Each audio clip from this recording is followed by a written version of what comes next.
Good evening and welcome to the Press Box. My name is Melissa Ponzio, and for the next 30 minutes, I'll be your host. With me tonight, Jay and Ty. How you guys doing? All right, we're happy to have you back. Yeah, I've been gone for a while, but I'm happy to be back. Thanks for inviting me back again. And let's kick things off with the Atlanta Knights and their success at the end of their road trip. Jay, this was a road trip that I really thought was going to start off as a disaster. They were constantly just not playing well on the road and had a loss at Indianapolis, a team I think they should have beaten. And then all of a sudden, they just started turning things around with critical road wins, sweeping San Diego over the weekend out there. That's an impressive club. And then coming back and beating Las Vegas on Sunday night, who had a day off before that game. They had Saturday off. They were waiting for the Knights to come in. Atlanta wins a nice, impressive 3-2 shootout win. I think it's a great way to end this road trip, although they have one more game. And they're still 6 points up on Milwaukee in their division. So I think that they have to be very happy with that. Jay? Yeah, I think that they shorten their bench at the end of the game, and that tends to keep the game close. But in the shootout win there at the end, it kind of caught up with them because they had a 2-0 lead with like a minute left, and they lost the lead. But then they won in the shootout. And one of the keys, I think, is the play of Devin Edgerton. He's one of the best players the Atlanta Knights have, and I think when they use him on a regular shift and in the specialty situations, he really comes through for them. Also, I think Rochefort's really playing good on D, and they just had I think they got it together after that Indianapolis loss and said, hey, we're screwing up here, and they really played well out on the West Coast. Now, you hit on that about 4 weeks ago where you really felt that they should take Edgerton off of those special teams and get him more involved on a consistent basis, playing 5-on-5 hockey. What I really like is the play of LaRouche and Drulia being together. That has been a real hit. Those two are scoring a lot of goals together, and that's really helping Gene Ubriaco win some games here, big road games. And we have a phone call. Hi, caller, you're on the air. Hi, Melissa. How you doing? Fine, how you doing? Hello, fellas. How y'all doing? All right. Mimi, it's nice to have you back, honey child. Thank you very much. The other young ladies, as you know, we're also out of sight, but you still our favorite, too. Oh, thanks so much for calling. See y'all later. All right, bye-bye. So we can only look for continued success for the Knights?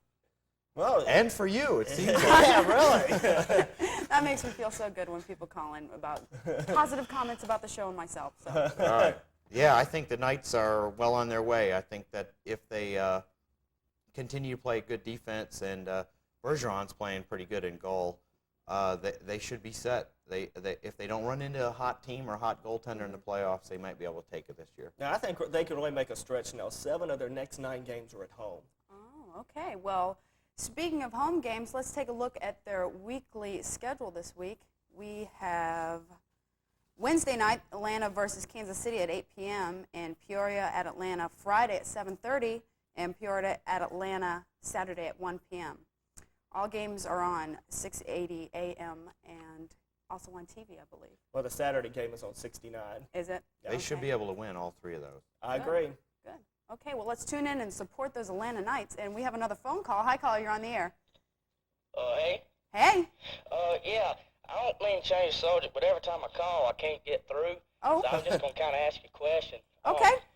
I was watching on ESPN or Sports South, I believe, where they had this combined competition of fishing and race car driving. And I was wanting to know where I could get some tickets to see such competition, because Lord knows, those are my 2 favorite sports. I mean, I really think that NASCAR is like one of the best. You're kind of breaking up. We can't really answer that question, but thanks for calling. And Well, let's. I wonder why he never could get through. Try Ticketmaster for those race car tickets. / fishing tickets Yeah. that are so popular The today. fishing tickets, I think you just got to go to a hunting license bureau and get your tickets there. Hit I-20 and go to Alabama.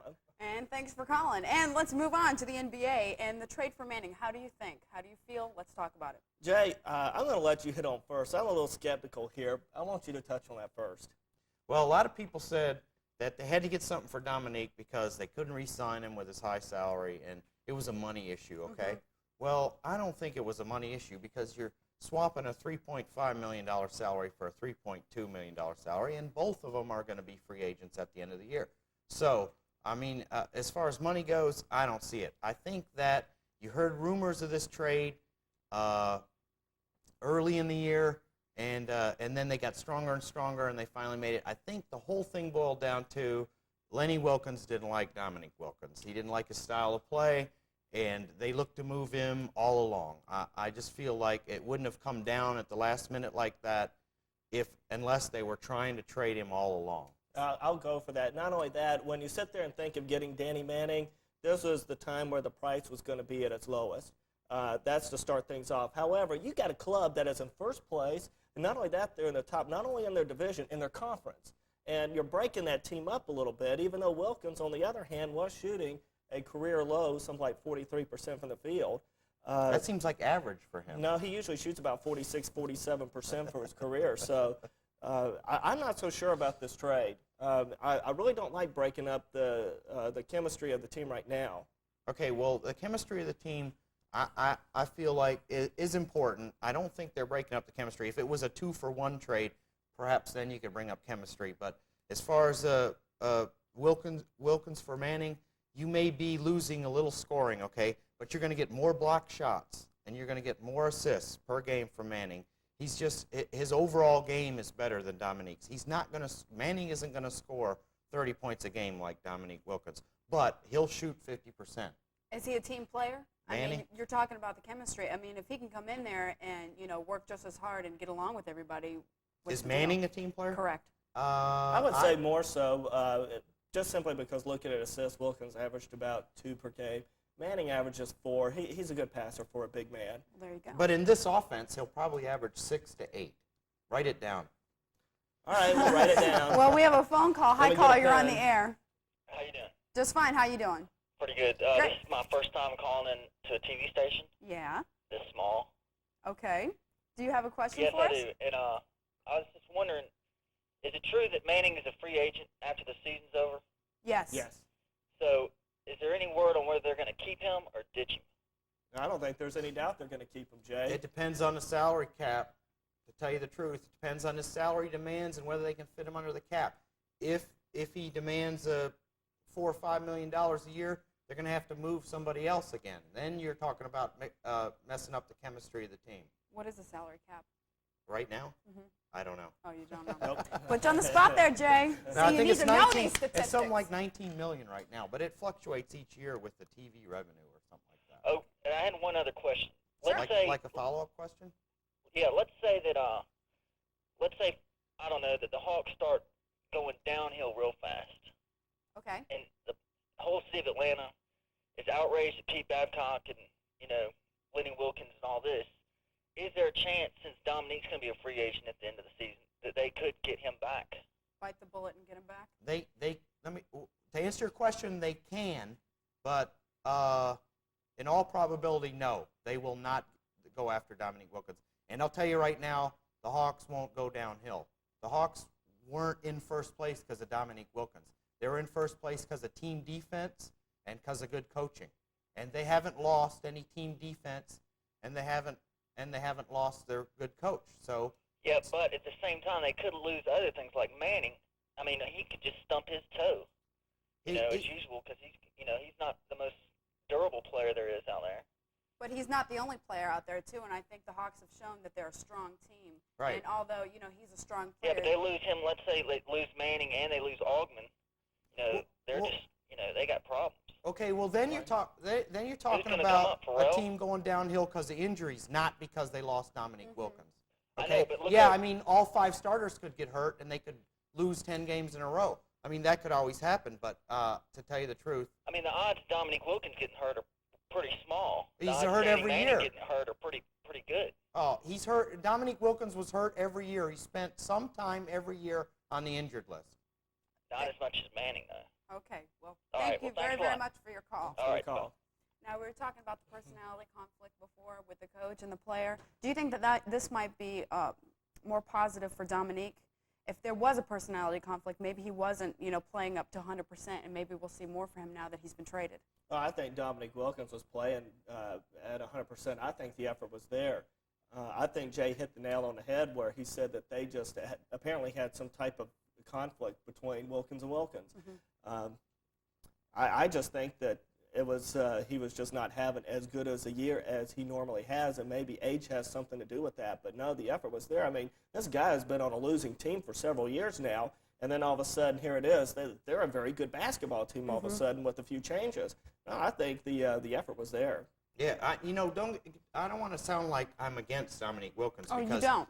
Because he was a good player, a great player, a franchise player for Atlanta. And this happened before, I don't know if you recall, with Mike Fratello as a coach. They had a personality conflict, and he raised his game. He worked on his left hand. Fratello told him he needed to go to his left hand. Fratello told him he had to play better defense. His defense got better. I don't know if you recall that. That all happened. Now I don't know what kind of system Lenny Wilkins runs, but it just became obvious right away because you heard from the people in the Hawks organization that they may trade Dominique Wilkins. Right off the bat, you heard that. And so there was something there. There was something there that the average fan just didn't have the information on. So, and then to have it go down on a midnight hour trade like that, it just seems like they were planning all along to trade him. Okay, well, we have a phone call. Hi, caller, you're on the air. Hey, how you doing? Just fine. How are you? Pretty good. Great. I just want to say I think it was a ridiculous trade for the Hawks because Dominique's to the Hawks what Bill Clinton is to America. Which is? I mean, he's just a great player. I think it was. He's a Democrat. All right, thanks for the call. Okay, let's change our focus. I didn't understand that analogy. Well, he understood it. That was the Yeah, important thing. okay. Let's go back to Manning and his ability to play both sides.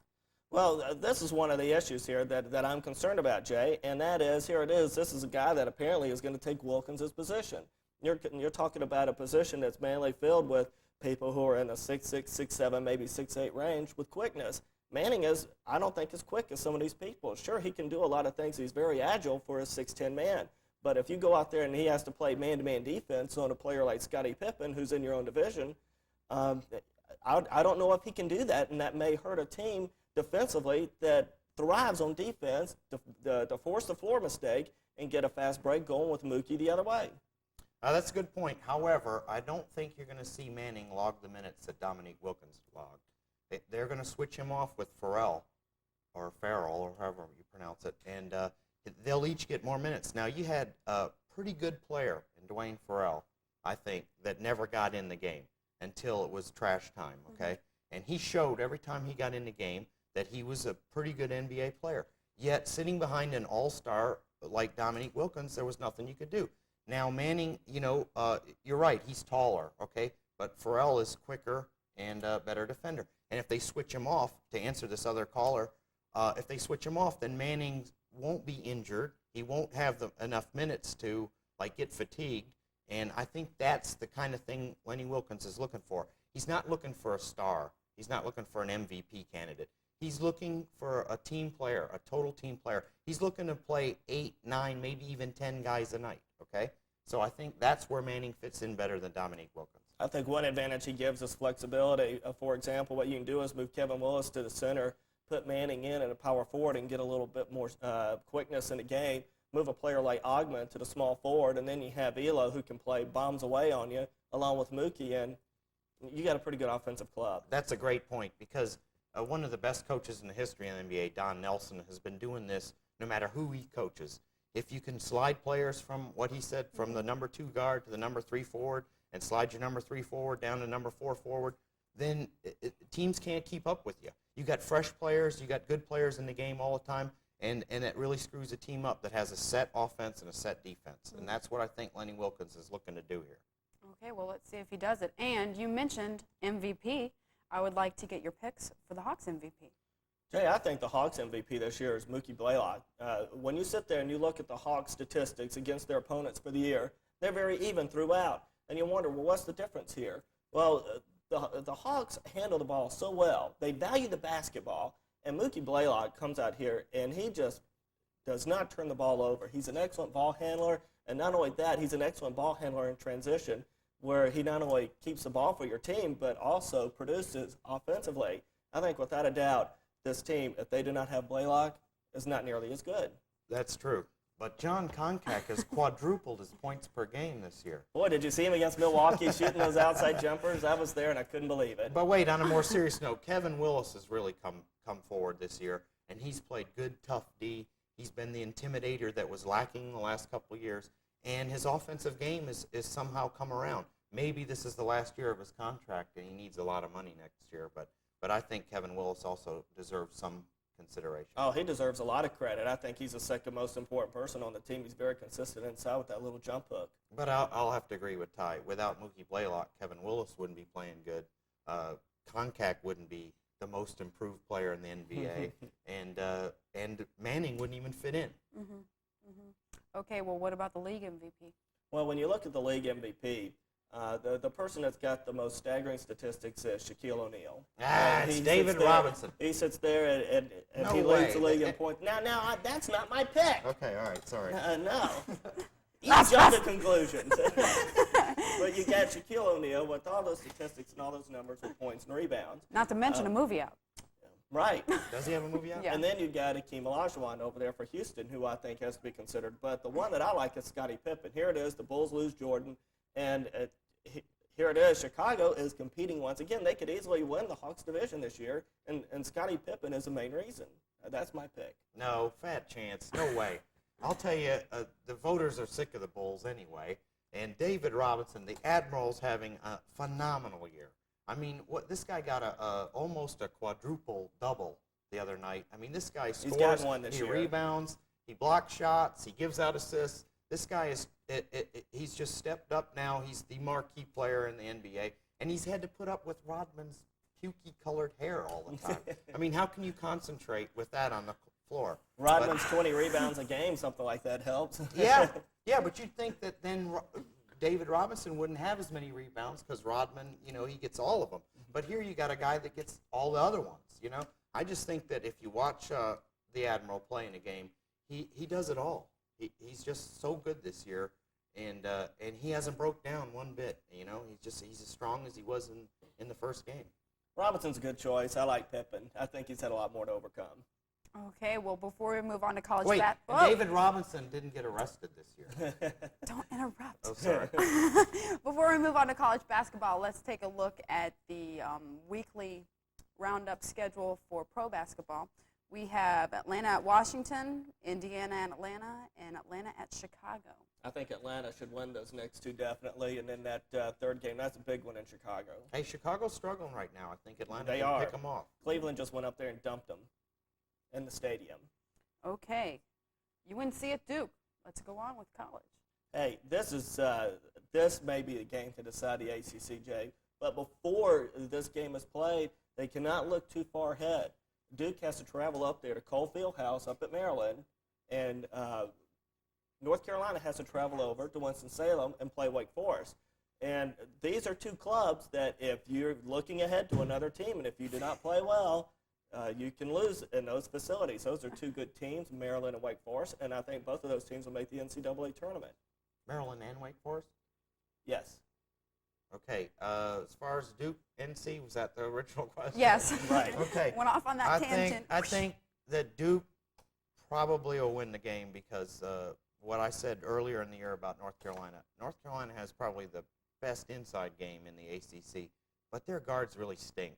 And they got Phelps, who's a defensive specialist, and if Donald Williams doesn't shoot well, which he hasn't, I mean, you got to have all your parts, and he has some sort of tendonitis in his foot or something, and it flares up, and you never know, what kind of game he's going to bring to the gym, and I just think that's how Tech picked him off twice, was they matched up better in the guard position.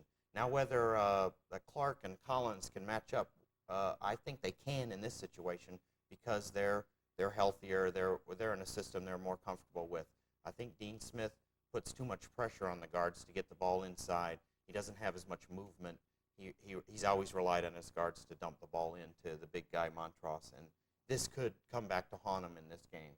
Well, I think that is the key, is the guards. Here it is. When you look at North Carolina, they had their most recent game at Florida State. North Carolina shot 65% at home and barely won by 3. I find that hard to believe, but then here they are. They're going to have to travel on the road and play Duke.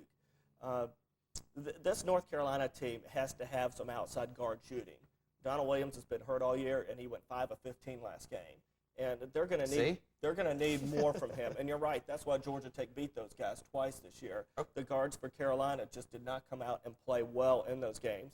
And I think Duke is going to win. And that is a very key, significant game because not only is this for the ACC championship, I think the champion of the ACC is going to get the number 1 seed in the East for the NCAAs. And they got to battle UConn for that.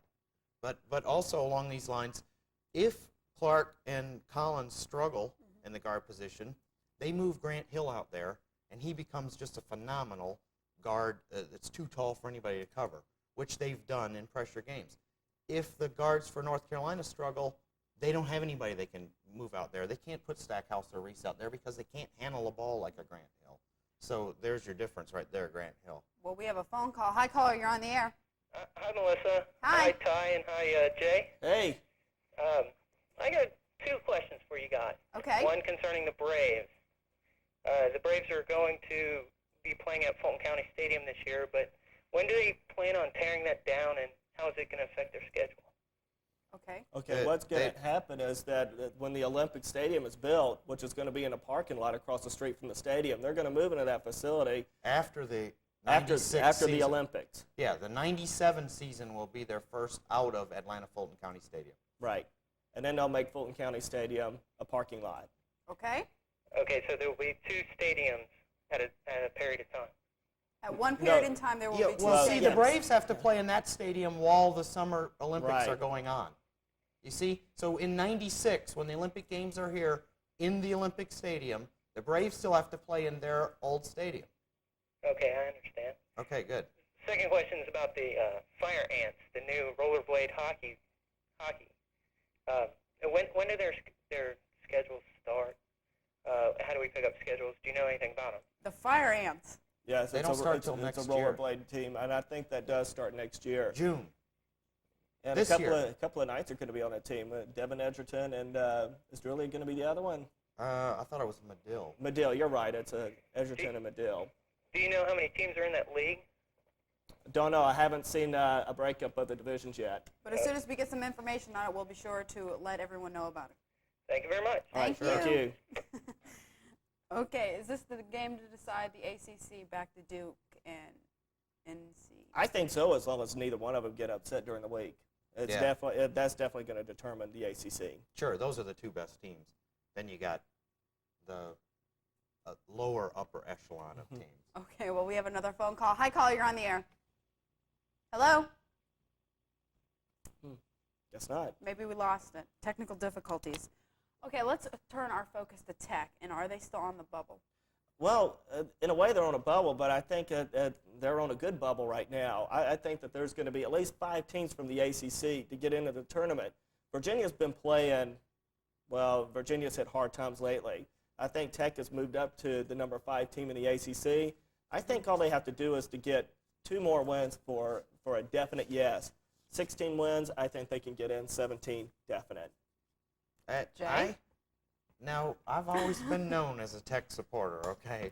But I don't think they have any business being in the NCAA. Yes, they do. They played great against North Carolina, and that's it. I mean, they don't. They play a real tough schedule. I think they probably, out of all the ACC teams, play the toughest schedule out of conference. Okay, they played Michigan and St. John's. Yeah, and they play Temple. They play Vanderbilt. they play everybody. Whoever wants to Louisville. play them, they'll play them. They Okay, played Louisville. but you got to win some of those games. You can't just say, "Hey, we played a tough schedule. That's why we're 14-12 or whatever they are." Well, they have won some big games. They won 2 games with North Carolina. Okay, well, I think they're on the bubble. Okay, I think that even if they win the next couple of games, they'll probably finish 15, 16, and 11 or something like that. That's ridiculous. There's so many other teams. I know they play easier schedules or in an easier conference, but when you're like 23-3, you got to consider a team like that, even if it is a University of Wisconsin, Green Bay, or somebody like that. Other than Georgia Tech, it's just strange how these teams, and the Big Ten's the same way. I mean, they send teams every year that are 15-10, and somebody like if somebody out west, like the University of Pacific or something like that, finishes 20-2 and they get left out, it's all about taking the top 64 teams in the country, and you do have to factor in some of the difficulty of the schedule, but to me, if you can't win 75% of your games, you don't need to be in the NCAA. Well, then I don't know if there would be 64 clubs then, because here it is. You sit there and you look at conferences like the Big West that traditionally put like 2 or 3 teams in. They're only going to put 1 team in this year. That's probably going to be New Mexico State. The SEC, I think, will only get 4 in, so there are some really down years for some conferences. All right, we've got a phone call. Well, let me just say this. The reason they have 64 teams and the reason What am Tech's I going to doing get here? into the tournament is because of money, okay? Somebody isn't going to turn on the TV and watch Santa Barbara versus New Mexico State in the tournament, but they'll watch will. Georgia Tech. Yeah, but we've Okay. got someone on Okay. watching All TV right, right sorry. now. Want to have a question? I'm Hello, sorry. I'm you're on sorry. the air. Oh, we've lost them. See? Oh, All right. Let's turn our focus sorry. to the Big Ten. I'm sorry. Big Ten. Do you think they can get 7 in the I think they NCAAs? have a definite shot. I think that you have the Big Four that are in the top 25, Michigan, Indiana, Purdue, and Minnesota. I Right. think that you could have Michigan State's got 17 wins now. They've won 3 in a row. Okay. And Illinois, I think, could get in. And then the final team that may be on the bubble is your Wisconsin team, which started off so well, Jay, and has fallen on hard times. Jay, really quick. I don't see, that's the same scenario I just said. I don't see the bottom couple teams he mentioned getting in.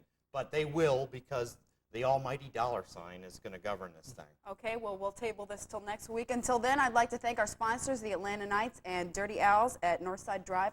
Come out and see us. We'll be there after the show, drink a couple beers, and we'll see you next Tuesday. Thanks for tuning in.